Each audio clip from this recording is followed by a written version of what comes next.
gratitude is a spiritually powerful weapon that will ward off all kinds of evil in your life, including anxiety.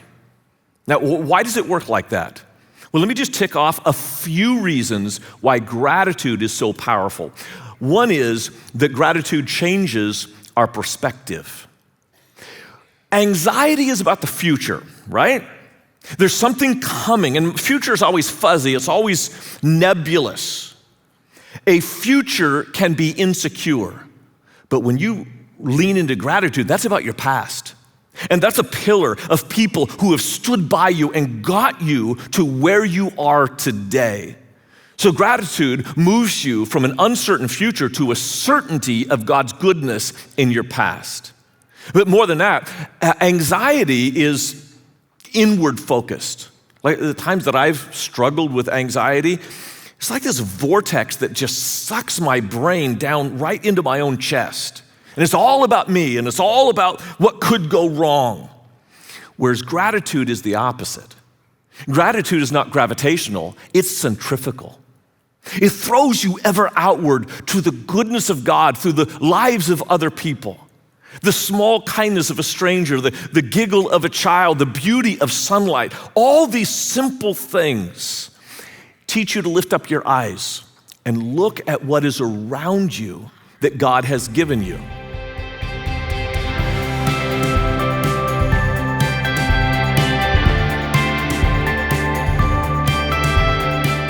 The strongest people I know are grateful people. Now, I can't really say that every gritty person is a person of gratitude, but I bet you almost all of them are. Because when you have gratitude, you have grit, because you realize you're not fighting alone. And you don't have to wrestle with shame and guilt and all the other things that isolation does to us. Gratitude builds grit. Again, Coach K will testify to it, but so will the Apostle Paul. Right here in this chapter, one of the most famous verses of all the Bible, I bet you've heard it, Philippians 4:13. I can do all things through Christ who strengthens me. Now, obviously, a lot of people are going to misquote that like, part of the Avengers movie or something, leap tall building with single bound. It's not about that. In the context, it's very specific.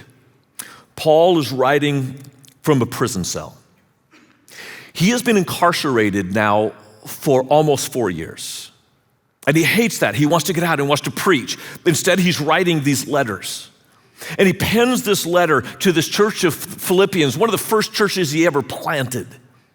And he's looking back over the course of his ministry and he says, there were times of abundance in my ministry. Man, churches were generous and I was fully funded. There were other times of scarcity. Man, I didn't have anything. I had to work with my own hands to put food on the table for me and my colleagues so that the gospel could go out. No, I know what it's like to have a lot, and I know what it's like to have almost nothing. And then Paul says it, I can do all things through Christ who gives me strength. Is that you? Do you want it to be you? Because if you follow Paul's example, you can do almost anything with almost nothing. And it comes back to the core of gratitude, which is Christ. Look at this verse again. The whole book has 104 verses in it. The whole book, 104 verses.